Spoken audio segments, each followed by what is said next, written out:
안녕하십니까. 이시영 TV입니다. 언젠가 전 TV에 참 재미있는 프로를 본 적이 있습니다. 이 70대 부부를 두 분을 초빙을 했습니다.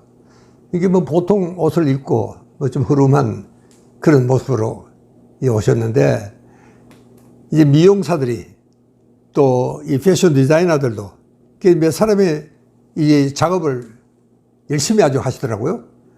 그런데 그게 다 끝나고 난 후에 이게 딱 보여주는데 완전히 딴 사람이었습니다. 이야, 이 꾸민다는 게 저렇게 무서운 거구나. 저는 그 생각도 했지만 또 한편 생각하니까 참 이 젊음이라는 게 참 어떻게 보면 참 너무 어이없는 거구나. 그런 생각도 사실은 했습니다만은, 저도 가끔 어디 가면은 제가 나이가 87이다. 모두 깜짝 놀라면서, 와우, 뭐 그냥 그 예의로 뭐 괜히 내 기분 좋으라고 하는 소리 같지 않습니다. 진짜 사람들이 깜짝 놀라는 겁니다. 처음 만나는 사람은 도대체 이게 거짓말이라고, 심지어 그런 사람들도 있습니다. 그러니까 이게 정말 제가 이 동사회를 가보면은요, 어떤 친구들은 뭐 다 동갑 아닙니까? 그런데도 마주 뭐 박사 늙은 사람들도 없지 않아 있습니다. 그렇게 보면은, 저 사람이 어떤 인생을 살아왔구나. 이 학교 다닐 때 그 정말 좀 예쁘고 홍한 동안 아닙니까? 그리고 또, 이 집은 그때도 참 잘 살았어요. 그런데 지금은 뭐 어떻게 생활을 했길래 도대체 사람이 저렇게 됐을까? 여러분, 우리가 참 이 인생을, 주기를 이렇게 생각해 보면은 이 자연과도 참 닮았구나 하는 생각을 했습니다. 이 나무라는 것은 한번 생각해 보십시오. 나무는 뭐 어떤 장소에서 우연히 자라나서도 그 마음에 안 든다고 다른 데로 옮겨갈 수도 없습니다. 그래서 저는 가끔 이 바위 틈에 참 어떻게 거기에 그 씨앗이 정말 싹이 져서 그런 거목이 되는지 모르겠는데, 완전히 바위 틈에도 참 그 뿌리를 내려가지고 이렇게 아주 거목이 되어 있는 나무들을 보면 참 신비스럽기도 하고, 야, 참 생명력이라는 게 저렇게 위대하구나. 그런 생각도 들어는 했습니다. 그런데 그 나무의 나이를 물어보니까 뭐 몇백 년이 됐다는 겁니다. 키는 보니까 뭐 불과 몇 년밖에 안 된 것 같은데도 워낙 그 열악한 환경이니까 그렇겠죠. 여러분, 그래 생각해 보면은 우리 인생도 저런 게 아닌가, 그런 생각을 할 때가 있습니다. 그러니까 정말 참 좋은 환경에서 참 좋은 삶을 살고 참 좋은 일도 많이 하고 베풀고 그렇게 살았던 사람들에게는 아무래도 다릅니다. 여유가 있습니다. 그리고 사람 얼굴에도 표가 나는 겁니다. 저는 그래서 참 우리가 좋은 인생을 참 좋게 잘 살아야 되겠구나, 그런 생각을 할 때가 참 많습니다. 여러분, 우리 나이가 되면은 이 젊어 보인다, 기분 좋아요, 사실은요. 예, 뭐 늙어 보인다 하는 것보다는 또 그런 말 하지도 않죠. 진짜 늙어 보이는 사람 앞에는 뭐 그런 말 안 합니다. 그날 저는 어디 가면은 젊어 보인다 하는 말을 참 자주 듣게 되고, 그것은 결코 기분 나쁜 말은 아닙니다. 그러나 저는 그 말을 들을 적마다 참 제 자신에게 한 가지 경고를 두는 것은, 네가 젊게 보이는 건 좋지만 그렇다고 해서 젊은이 같이 그렇게 함부로 경고망동하거나 그런 천박한 젊은이가 되어서는 안 된다. 그런 제 자신에게 경고를 주고 하는 이런 이야기가 있습니다. 그러니까 우리가 이 참 자연의 순리에 우리가 따라가야 되는 게 이게 인생인데, 정말 우리 이 자연과 인생과도 그런 점에서는 참 다른 점이 없다, 다를 바가 없다, 그런 생각을 저는 했습니다. 여러분, 우리가 이 낙엽 귀근이라는 말이 있습니다. 잎은 지면 흙으로, 뿌리로 돌아간다, 그런 이야기입니다. 그 아름다운 단풍이 참 어느 날 이렇게 가을바람에 지고 나면은 그 낙엽들이 모여 있다가 흙으로 다 돌아가서 정말 이 또 자연의 큰 순환 원칙에 따라서 돌아가는구나.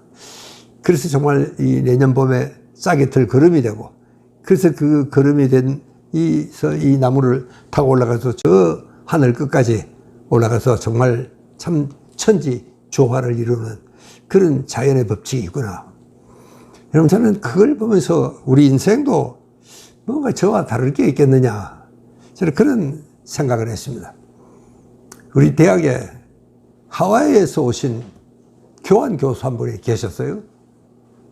이분하고 저도 가끔 이제 점심도 먹고 술도 한잔 마시고 했었는데, 이분은 처음에는요, 상당히 하와이는 상하이 나라니까 이 한국의 이 겨울을 나기가 대단히 힘들고 어렵다고 저한테 솔직히 하소연을 해요. 그리고 이제 대학의 난방도 그때는 참 시원찮았죠. 그렇다고 자기 집도 마찬가지고, 하숙집도. 이제 그런 이야기를 저는 참 많이 들었습니다. 그래서 이분이 참 겨울을 나기가 너무 참, 이 겨울은 어떻게 공원에 들어가 보면은 전부 낙엽이 지고 나면은 마른 나뭇가지들밖에 없고, 이 나뭇가지를 맞아도 참 그 여름에 풍성하던 그 나무잎이 떨어지고 나면은 참 앙상한 뼈만 남는 이런 것들이 괜히 정말 실제로 춥기도 하지만 이 자기 정서적으로 굉장히 메마른 이런 생활을 하게 된다. 하는 참 가벼운 불평이라기보다는 같은 교수니까 그런 말을 했겠죠. 저는 그래서 자기는 이 겨울을 나기가 굉장히 힘들다는 이야기를 했는데, 근데 그 양반이 이제 하루 1년, 2년이 지나서 언제 한번은 정말 만났는데 완전히 딴소리를 하는 겁니다.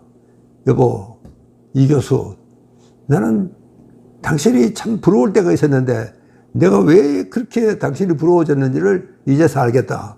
그래서 여보, 내가 뭐 그렇게 부러운 존재가 됐느냐 그랬더니, 당신뿐만 아니고 한국 사람들이 어떻게 돼서 그렇게 융통성이 많고 어떤 환경에도 적응을 잘하고 참 힘든 이 양반이 왔을 때가, 그때가 정말 우리가 IMF를 겪을 그 시절이었었는데 굉장히 힘들었던, 우리로서는 처음 당하는 일 아닙니까?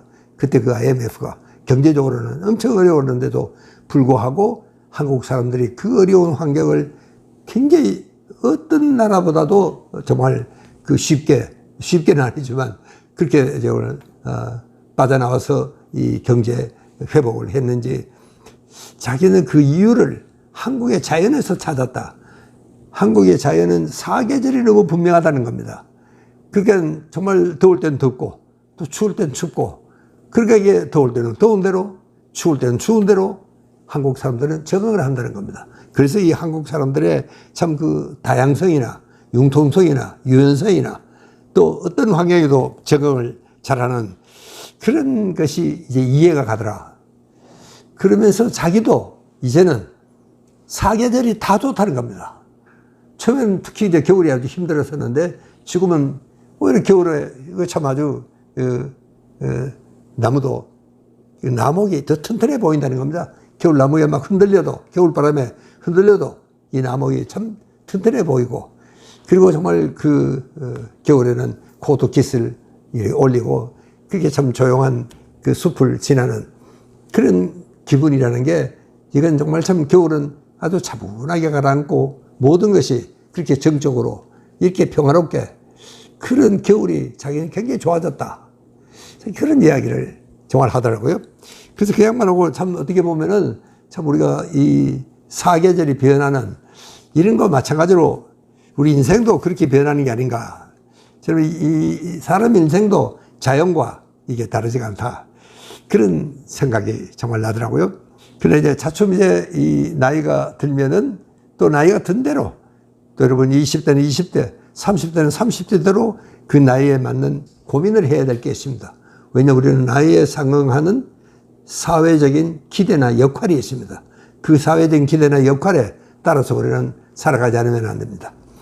여러분, 저는 요즘 제가 얼마 전만 하더라도 우리 한국의 이 문화는 30대가 끌고 간다. 제가 그때 신인간이라는 책을 쓸 때 제가 그때 느꼈던 것은 그랬습니다. 지금부터 한 30년 전에는요. 그때 우리가 한참 한국이 막 이렇게 정말 고속 비행을 할 때입니까? 88 올림픽을 할 그 무렵에는 우리는 뭐 참 대단했습니다. 그때는 여러분 우리가 30대 입맛에 맞춰서 30대가 문화의 기수였습니다.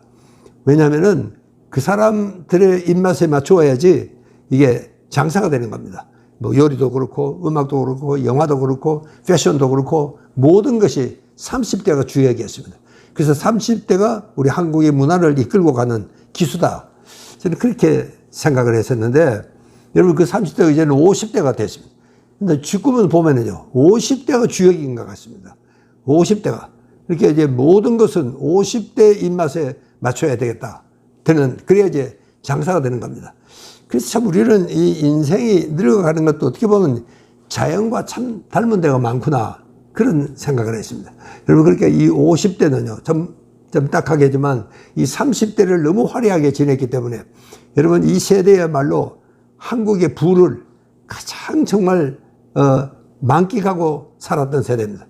이 젊은이들이 30대 때는 정말 배낭여행이다. 온 세계를 다 돌아다니고 그러면서 별 큰 책임은 없고 이렇게 참 즐겨서는 그 화려한 우리 역사상 가장 화려한 세대가 이 세대가 아닌가 저는 그런 생각을 했습니다. 그래서 이제 50대가 되었죠. 그런데 불행히도 이 사람들에게 한 가지 결정적인 취약점은 책임을 지는 위치에 서보지를 못했습니다. 그러니까 책임의식이 없는 것이 저로서는 조금 아쉬운 그런 점이다. 그런 이야기를 했습니다. 그러나 어쨌든 이게 정말 나이에 따라서 그 상응하는 역할이 있는데 그 역할도 이제는 워낙 시대가 변하니까 참으로 이제 많이 바뀐 것 같기도 합니다. 제가요 언젠가 반공식적인 이런 모임이 있었는데 그래가 존경하는 오종남 교수하고 우리 이런 이 둥근 테이블이었습니다. 이거 한 자리 앉게 됐어요. 그 양반이 갑자기 하는 소리가 이시영 박사, 이 공자는 70을 밖에 못 살았다. 그래서 공자의 인생 후는 70이 마지막이다. 70이 종심이라고 그래서 마음대로 살아라. 그래도 뭐 그릴 게 없더라. 그런데 공자는 70, 80을 살지를 못해가지고 80의 인생문이 없다. 정말 우리는 참 공자의 인생문을 참 우리가 인용도 잘하고 그 말을 많이 하지 않습니까? 그런데 이게 80대는 없으니 이 박사 당신은 이제 80대가 됐으니 인생문을 하나 만드시오. 그렇게 이야기를 해서 저도 사실은 조금 깜짝 놀랐습니다만은 그때 제가 하는 이야기가 사언이다. 그렇게 이야기를 했습니다. 여러분 이거는요 내가 마치 오래 생각을 하고 있었던 것 같이 불쑥 내 입에서 나온 말이 사언이라고 그랬습니다. 그렇게 감사한다 하는 그 사언하고 그 다음 은혜를 갚아야 된다. 그렇게 정말 내가 지금까지 여기까지 온 것은 많은 사람들의 도움으로 내가 살아온 게 아니고 살려지고 온 것이다. 그래서 우리 주변에 있는 사람은 물론이고 우리 좀 넓게는 인류 사회 복지를 위해서 내가 무언가를 이 은혜를 정말 갚아야 되는 그런 나이다. 이 80이 되면은 그걸 생각을 해야 된다. 제가 그런 이야기를 했었습니다. 그랬더니 참 양반이 또 얼마나 또 입담도 좋고 유머 센스도 있는 양반입니까? 그 근처 사람들에게 이게 이 박사가 한 인생 80분이 사언이다. 그렇게 그 이야기를 했습니다. 여러분 이 나뭇잎도요. 이게 참 그 화려한 단풍이 치고 나면은 그 참 사람한테 밟히기도 하고 그렇지만 그 나뭇잎은 썩어서 내년에 싹이 틀 그름이 되는 그것이 바로 자연의 섭리고 또 어떻게 보면 우리 인생도 이제는 이제 80이 됐으면은 이제는 정말 좀 지금까지 내가 이렇게 살려지고 온 데 대한 우리 한국 사회가 또 우리 내 한국의 동료들이 지금까지 내가 이만큼 살아올 수 있을게 이렇게 참 도와준 데 대한 은혜를 우리 갚고 가야 된다. 그런 생각을 했습니다. 그래서 우리가 이 자연과 인생은 참 닮은 데가 많구나. 우리 한국에는 정말 자랑스럽게도 사계가 분명하다는 게 어떤 의미에서는 아까 그 하와이 대학의 그 교수 이야기가 아니라도 정말 사계가 분명하다는 게 참 우리 인생의 그 참 계절과도 참 닮은 데가 많구나. 저는 그런 생각을 했습니다. 자, 좀 우리가 참 어려운 고비를 지금 넘기고 있습니다. 어떻게 보면 참 아주 쓸쓸한 가을 같기도 하지만 또 어떻게 보니까 정말 여름에 지금 한여름에 이 잎이 무성한 이제 그런 정말 계절이기도 한다. 그런 생각도 여러분 잊지 말고 해 주시기 바랍니다. 감사합니다.